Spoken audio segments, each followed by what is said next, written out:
બાળકો, આજના વિડીયોમાં આપણે 5મા ધોરણમાં જે 8મું પ્રકરણ છે ગણિતમાં નકશા આલેખન, તેનું જે નવી સ્વાધ્યાય પોથી આવી છે તેની અંદર જે સ્વાધ્યાય કાર્ય આપેલું છે તે સ્વાધ્યાય કાર્ય શીખવાના છીએ અને તેના વિશેની વાત કરવાના છીએ.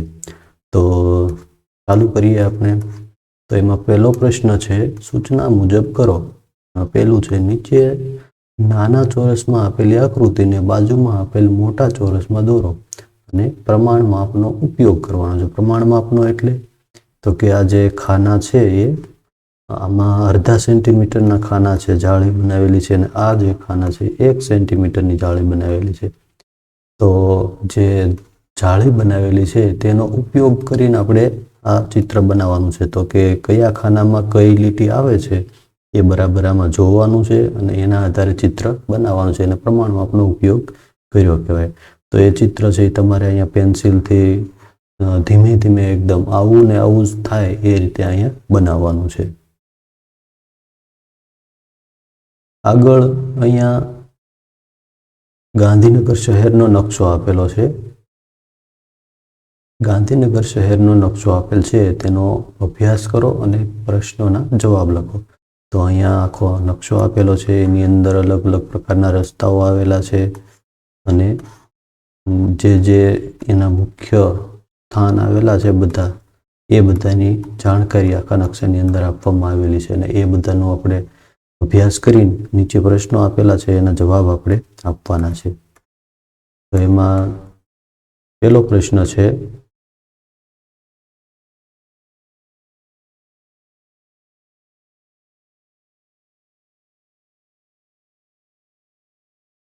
નકશામાં રસ્તાઓ બે વિશિષ્ટ પ્રકારે નામ આપવામાં આવેલા છે. શું તે તમે શોધી શકો છો? કયા કયા રસ્તાઓ છે?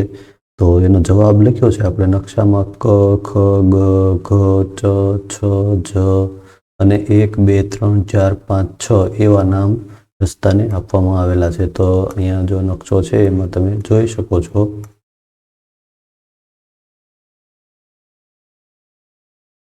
નકશાની અંદર જે આ ઊભા રોડ છે એ કક્કાના અક્ષરો પરથી આપેલા છે. જો પેલો છે આ ક રોડ છે, આ ખ રોડ છે, આ ગ રોડ છે, ઘ રોડ છે, આ ચ રોડ છે, છ અને આ છેલ્લો રોડ છે જ રોડ છે.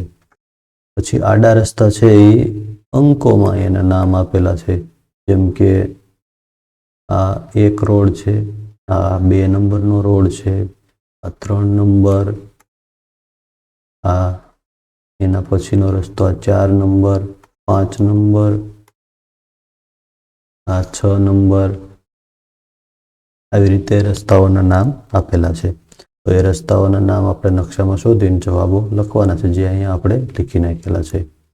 બીજો પ્રશ્ન છે, જો તમે અરવિંદ કેન્દ્ર પાસે છો તો પથિક આશ્રમ જવા તમારે કઈ દિશામાં જવું પડે? તો નકશાની અંદર આપણે જોઈએ અરવિંદ કેન્દ્ર ક્યાં આવેલું છે, તો કે અરવિંદ કેન્દ્ર અહીંયા આવેલું છે. હવે આપણે પથિક આશ્રમ ગોતવાનું છે. તો પથિક આશ્રમ કઈ જગ્યાએ છે? તો પથિક આશ્રમ જવા માટે આપણે કઈ બાજુ જવું પડશે તે આપણે કહેવાનું છે. તો પથિક આશ્રમ જોઈએ તો કે પથિક આશ્રમ છે એ અહીંયા આવેલું છે. અહીંયા પથિક આશ્રમ આવેલું છે. તો એ કઈ દિશામાં થયું?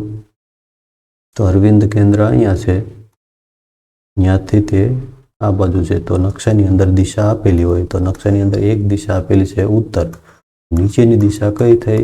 દક્ષિણ. બરાબર છે. તો અરવિંદ કેન્દ્રથી પથિક આશ્રમ કઈ બાજુ આવેલું છે? તો કે અરવિંદ કેન્દ્રથી પથિક આશ્રમ જવા દક્ષિણ દિશામાં જવું પડશે.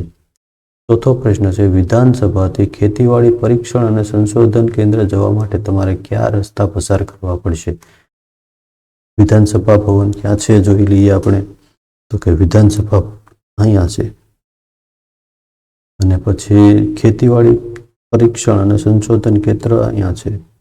તો આપણે ત્યાં જવું હોય વિધાનસભાથી તો કયા કયા રસ્તા પસાર કરવા પડે છે? તો વિધાનસભાથી શરૂઆતમાં સર્વપ્રથમ આવીએ તો આ કયો રસ્તો છે? એ ચ રોડ છે. જો અહીંયા લખેલું છે ચ રોડ. ત્યાંથી આગળ હાલશું તો આ ઘ રોડ આવ્યો. ત્યાંથી આગળ હાલશું તો આ શું આવ્યું? ગ રોડ આવ્યો. અને એ 3 રસ્તાઓ છે એ પસાર કરવા પડશે. જવાબમાં આપણે લખ્યું છે ખેતીવાડી પરીક્ષણ કેન્દ્ર અને સંશોધન કેન્દ્ર જવા માટે ચ, ગ અને ક એ રોડ છે એ પસાર કરવા પડશે. આગળ પાંચમો પ્રશ્ન છે, નકશામાં દર્શાવેલ ધર્મસ્થાનોના નામ જણાવો. તો નકશાની અંદર કયા કયા ધર્મસ્થાનો આવેલા છે? તો કે નકશામાં સર્વપ્રથમ જો અહીંયા ગુરુદ્વારા આવેલું છે, પછી અહીંયા પંચદેવ મંદિર છે, અહીંયા સ્વામિનારાયણ મંદિર છે, અહીંયા દિગંબર જૈન મંદિર આવેલું છે. પછી આગળ બીજું જોઈએ તો અહીંયા મસ્જિદ આવેલી છે, બરાબર છે. તો એ બધા ધાર્મિક સ્થળો આવેલા છે, એના જવાબ આપણે અહીંયા લખવાના છે. નકશામાં જૈન દેરાસર, મસ્જિદ, ગુરુદ્વારા, સ્વામિનારાયણ મંદિર, પંચદેવ મંદિર આટલા ધર્મસ્થાનો આવેલા છે. આગળ છઠ્ઠો પ્રશ્ન છે, ટાઉન હોલની બાજુ આવેલી સરકારી સંસ્થાઓના નામ લખો. ટાઉન હોલની બાજુમાં કઈ કઈ સરકારી સંસ્થાઓ આવેલી છે? તો કે ટાઉન હોલ પહેલા તો ક્યાં છે એ જોવું પડશે. તો કે ટાઉન હોલ અહીંયા છે. એની આજુબાજુમાં સરકારી સંસ્થાઓ ક્યાં ક્યાં આવેલી છે? તો કે સર્વપ્રથમ અહીં વિધાનસભા આવેલી છે, પછી સચિવાલય આવેલું છે,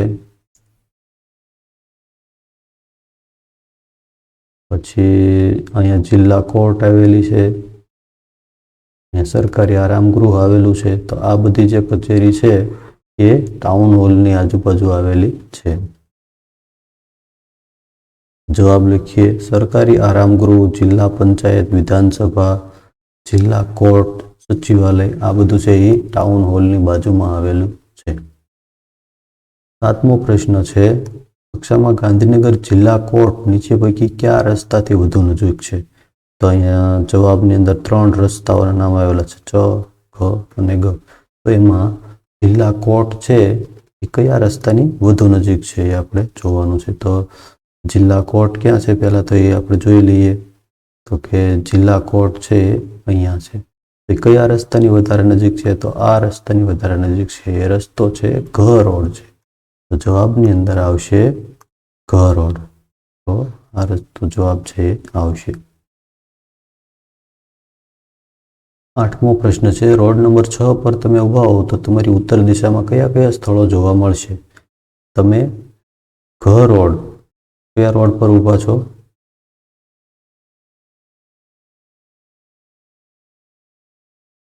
તમે રોડ નંબર 6 પર ઊભા હો. કયા નંબર ઉપર? રોડ નંબર 6 ઉપર ઊભા હો તો ઉત્તર દિશામાં રોડ નંબર 6 ક્યાં છે? આ રોડ છે 6, રોડ નંબર 6 છે. તો એના ઉપર તમે અહીંયા ઊભા છો તો ઉત્તર દિશામાં કયા કયા રસ્તાઓ આવશે? કયા કયા સ્થળો આવશે? તો અહીંયા આવશે પ્રજાપતિ, બ્રહ્માકુમારી બાળ ઉદ્યાન, કેન્દ્રીય વિદ્યાલય અને ગુરુદ્વારા. આ વસ્તુ છે એ રોડ નંબર 6 છે એની ઉત્તર દિશામાં આવેલા છે.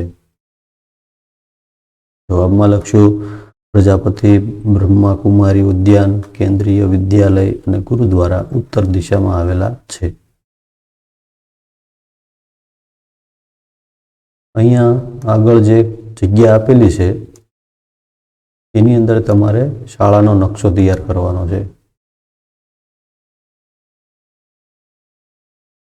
આની અંદર તમારે તમારી શાળાનો નકશો તૈયાર કરો. મીટર પટ્ટીનો ઉપયોગ કરી વિવિધ રૂમ અને જગ્યાના અંતર માપી યોગ્ય પ્રમાણ માપનો ઉપયોગ કરી નકશો તૈયાર કરવાનો છે. જો પ્રમાણ માપનો ઉપયોગ કઈ રીતે કરાય?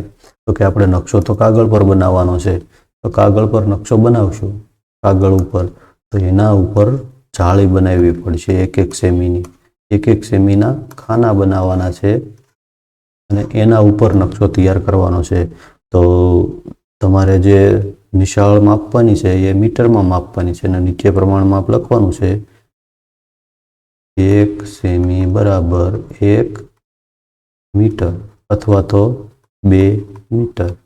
જે રીતે અનુકૂળ આવતું એ રીતે માપ લખવાનું છે, પ્રમાણ માપ, અને એના આધારે નકશો તૈયાર કરવાનો છે. પહેલા લંબાઈ અને પહોળાઈ આખી સ્કૂલની માપી લેવાની છે અને પછી નકશો તૈયાર કરવાનો છે. તો એવી રીતે નકશો તમે તૈયાર કરી નાખજો.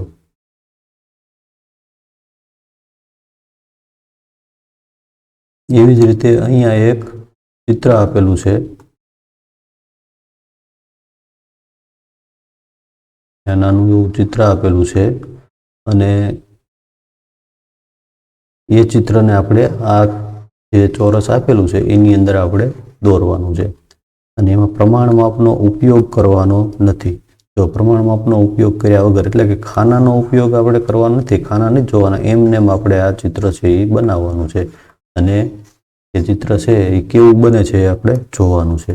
આગળ પછી એના આધારે 11મો પ્રશ્ન છે. પ્રશ્ન 10માં તમે દોરેલ ચિત્ર તમારા મિત્રના ચિત્ર સાથે સરખાવો. શું બંનેના ચિત્ર સરખા માપના ક્ષેત્રફળ ધરાવતા છે, એટલે કે સરખા છે? આવું શું કામ થયું? તો કે જો એ બંનેનું ચિત્ર આપણે સરખાવીએ તો એક સરખા ન હોય. કારણ કે શું કામ એવું હોય? નાના મોટા શું કામ બનશે? તો કે પ્રમાણ માપનો ઉપયોગ કર્યો નથી. જો પ્રમાણ માપનો ઉપયોગ કરીએ તો પ્રમાણ માપનો ઉપયોગ કઈ રીતે કરવાનો હોય? તો કે કયા ખાનામાં કઈ લીટી આવે છે અને કઈ જગ્યાએ જે લીટી આવે છે ખાનામાં, એનું બરાબર ધ્યાન રાખીએ તો જેવું છે એવું એવું જ ચિત્ર બને. પણ પ્રમાણ માપનો ઉપયોગ ન કરીએ તો એવું બને નહીં. એટલે પ્રમાણ માપનો આમાં આપણે ઉપયોગ નથી કરવાનો. પ્રમાણ માપનો ઉપયોગ કર્યા વગર ચિત્ર બનાવવાનું છે, એટલે બંનેના ચિત્ર એક સરખા થશે નહીં. હવે અહીંયા થોડુંક મૂલ્યાંકન આપેલું છે. તો અહીંયા એક નકશો આપેલો છે જે પાઠ્યપુસ્તકમાં આપણે આવે છે. એ નકશો છે અહીં. એની અંદર અલગ અલગ રસ્તાઓ બધા આપેલા છે અને એના આધારે પ્રશ્નો છે. જો આ પાઠ્યપુસ્તકમાં જે નકશો આપેલો છે એ જ નકશો છે. તો નીચે થોડાક પ્રશ્નો છે. પહેલું છે, નકશાનો અભ્યાસ કરીને જણાવો કે બે રસ્તાઓ વચ્ચે કયા પ્રકારનો ખૂણો બને છે. એ આપણે કહેવાનું છે. તો અહીંયા અલગ અલગ પ્રકારના રસ્તાઓ આપેલા છે અને એ રસ્તાઓ વચ્ચે જે ખૂણો બને છે, ખૂણો કયા પ્રકારનો છે તેનું આપણે નકશાનું અવલોકન કરીને કહેવાનું છે.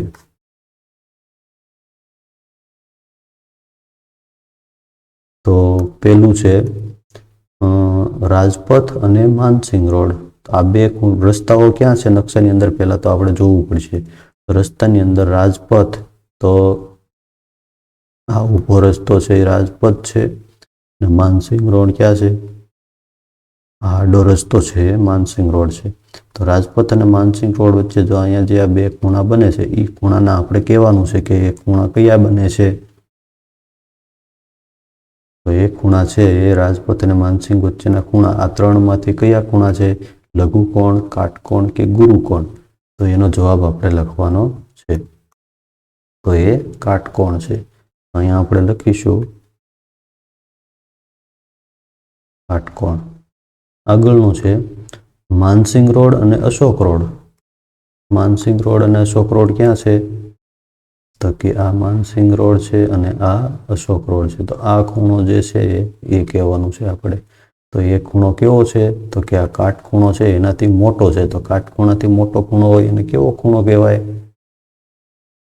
એને ગુરુકોણ કહેવાય. તો એ ગુરુકોણ છે. આગળ છે માનસિંગ રોડ અને અકબર રોડ. આપણે જોઈએ નકશાની અંદર માનસિંગ રોડ અને અકબર રોડ ક્યાં છે? તો કે માનસિંગ રોડ અહીંયા છે અને અકબર રોડ ક્યાં છે? તો કે અકબર રોડ અહીંયા છે. આ ખૂણાનું આપણે કહેવાનું છે માનસિંગ રોડ અને અકબર રોડ. તો આ ખૂણો છે એ કેવો ખૂણો છે? તો કે કાટખૂણો હોય એનાથી નાનો ખૂણો છે. કાટખૂણાથી નાનો ખૂણો હોય એને શું કહેવાય? લઘુકોણ. આગળ માનસિંગ રોડ અને શાહજહાં રોડ. નકશાની અંદર માનસિંગ રોડ અને આ રસ્તો છે શાહજહાં રોડ છે. તો આ જે ખૂણો છે એના વિશે આપણે કહેવાનું છે. તો એ કેવો ખૂણો બને છે? તો એ કે કાટખૂણાથી નાનો ખૂણો છે. એ પણ લઘુકોણ કહેવાશે. આગળ બીજો પ્રશ્ન છે, ચિલ્ડ્રન પાર્કમાંથી કયા કયા રસ્તાઓ પસાર થાય છે? ચિલ્ડ્રન પાર્કની આજુબાજુથી કયા કયા રસ્તાઓ પસાર થાય છે? તો નકશામાં જોઈએ ચિલ્ડ્રન પાર્ક ક્યાં આવેલો છે? તો કે ચિલ્ડ્રન પાર્ક અહીંયા આવેલો છે.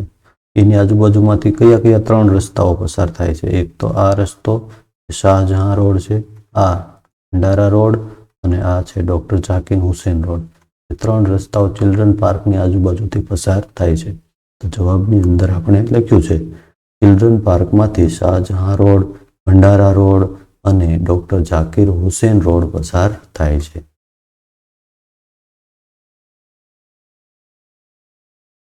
આગળ અહીંયા એક બીજો નકશો આપેલો છે જે પાઠ્યપુસ્તકમાં આપેલો છે. એ જ રસ્તો છે અને એ જ નકશો છે. એમાં એક દિશા આપેલી છે ઉત્તર દિશા. હવે એ નકશાનો અભ્યાસ કરીને આપણે પ્રશ્નોના જવાબ આપવાના છે. જેમાં અહીંયા જે સ્થળો પાઠ્યપુસ્તકમાં વધારાના હતા એ સ્થળો આની અંદર એટલા બધા આપેલા નથી અને ચિત્રો નથી આપેલા. બરાબર છે. તો આ નકશાનો અભ્યાસ કરીને આપણે પ્રશ્નોના જવાબ લખવાના છે.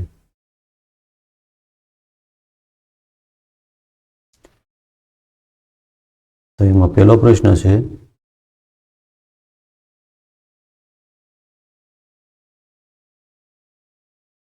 લાલ કિલ્લાથી દક્ષિણ દિશામાં આવતા કોઈ પણ 3 સ્થળોના નામ લખો. તો લાલ કિલ્લાથી દક્ષિણ દિશામાં એટલે આપણે નકશામાં જોઈ લાલ કિલ્લો ક્યાં છે?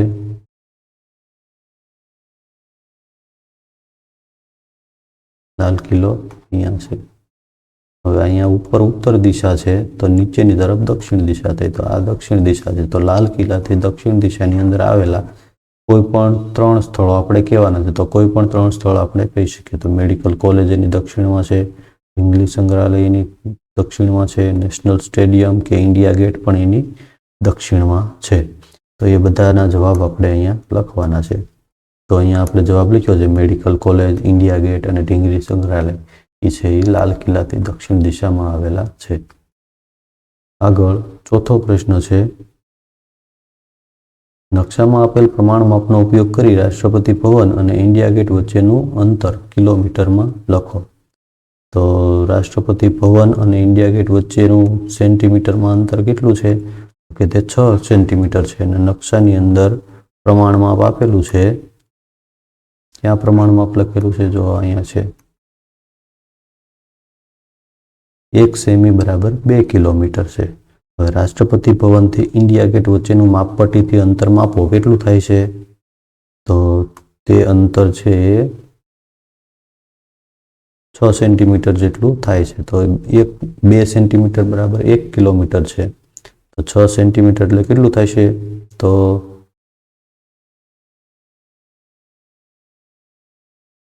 રાષ્ટ્રપતિ ભવનથી ઇન્ડિયા ગેટ 3 કિમી છે. 3 કિમી જેટલું દૂર છે. આગળનો પ્રશ્ન છે જામા મસ્જિદની દક્ષિણ દિશામાં 10 કિલોમીટરના અંતરે આવેલ સ્થળનું નામ લખો. તો જામા મસ્જિદ ક્યાં છે? પહેલા તો જામા મસ્જિદ છે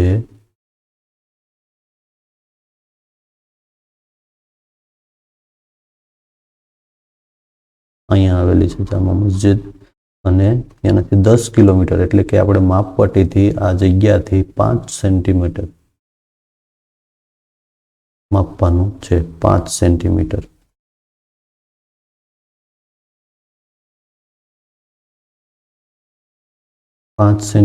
માપશું તો કઈ જગ્યાએ આવે છે? તો કે 5 સેન્ટીમીટર દૂર આ ઢીંગલી સંગ્રહાલય આવેલું છે. તો એ માપીને આપણે એનો જવાબ લખવાનો છે. તો અહીંયા જવાબ લખીએ આપણે જામા મસ્જિદથી દક્ષિણ દિશામાં 10 કિમી અંતરે ઢીંગલી સંગ્રહાલય આવેલું છે. બરાબર છે. તો આવી રીતે એનો જવાબ લખવાનો છે. આગળ અહીંયા એક બીજો નકશો આપેલો છે. એ વર્ગખંડનો નકશો છે. નીચે આપેલા વર્ગખંડના નકશાનો અભ્યાસ કરી પ્રશ્નોના જવાબ લખો. એમાં એ ઉપર ઉત્તર દિશા લખેલી છે. એક જ દિશા લખેલી હોય તો એના આધારે આપણે બીજી દિશાઓ પણ નક્કી કરી શકીએ. તો એની અંદર અલગ અલગ જે વસ્તુઓ આપેલી છે એ આપણે જોઈ લઈએ. અહીંયા સ્વિચ બોર્ડ છે, લેપટોપ છે, પ્રોજેક્ટર સ્ક્રીન છે, ખુરશી, table, panel board 1, panel board 2, black board, કબાટ, આ બાજુ બારી છે, આ બાજુ 2 દરવાજા છે, એક બારણું 1 અને બારણું 2, અને પાટલીઓના નામ આપેલા છે A, B, C, D, E, F, G, H અને I. આટલી વસ્તુ વર્ગખંડની અંદર આવેલી છે અને તેના આધારે આપણે પ્રશ્નોના જવાબ લખવાના છે. તો એમાં પહેલો પ્રશ્ન છે,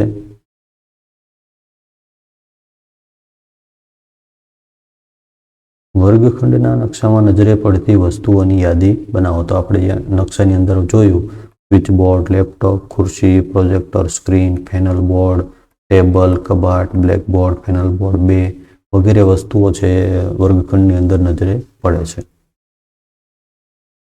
7મો પ્રશ્ન છે, પ્રોજેક્ટર સ્ક્રીન મુખ્ય ટેબલથી કઈ દિશામાં આવેલું છે? તો નકશાની અંદર આપણે જોઈએ પ્રોજેક્ટર સ્ક્રીન ક્યાં છે? અહીંયા છે, અને મુખ્ય ટેબલ અહીંયા છે. તેનાથી તે કઈ દિશામાં આવે છે? તો કે આ દિશામાં છે. તો એ દિશા કઈ છે? ઉત્તર દિશા છે. જવાબમાં આપણે લખ્યું છે કે પ્રોજેક્ટર સ્ક્રીન મુખ્ય ટેબલથી ઉત્તર દિશામાં ગોઠવાયેલું છે. 8મો પ્રશ્ન છે, નકશામાં દક્ષિણ દિશામાંની દિવાલ પર કઈ કઈ વસ્તુઓ જોવા મળે છે? તો નકશામાં જોઈએ આપણે દક્ષિણ દિશાની દિવાલ ક્યાં છે? તો ઉત્તર દિશાની સામેની બાજુ છે એ દક્ષિણ બાજુ છે. તો અહીંયા 3 વસ્તુ છે, કબાટ છે, બ્લેકબોર્ડ છે અને પેનલ બોર્ડ 2 છે. જવાબમાં આપણે લખીએ નકશામાં દક્ષિણ દિશાની દિવાલ પર કબાટ, બ્લેકબોર્ડ અને પેનલ બોર્ડ 2 જોવા મળે છે. આગળનો પ્રશ્ન છે,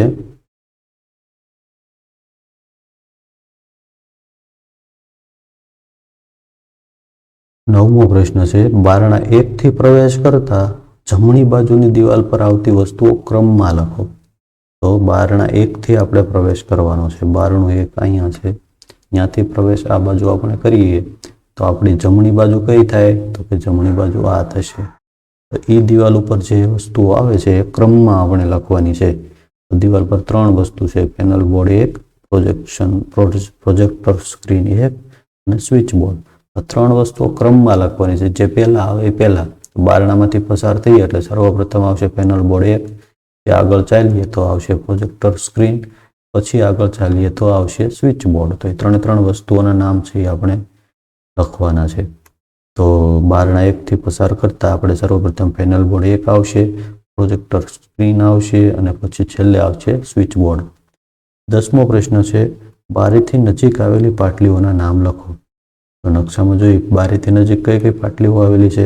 તો આ પહેલી બારી છે, બારી 1, એની નજીક આવેલું છે પાટલી A, અને બારી 2 એની નજીક આવેલી છે પાટલી G. તો A અને G પાટલીઓ છે એ બારીની નજીક આવેલી છે.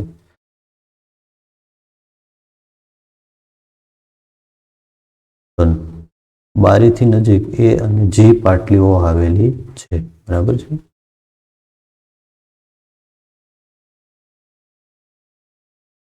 તો આ નકશા લેખન છે એના સ્વાધ્યાયની અંદર આટલું આપણે શીખવાનું હતું, જે તમે ધ્યાનપૂર્વક શીખ્યા હશો.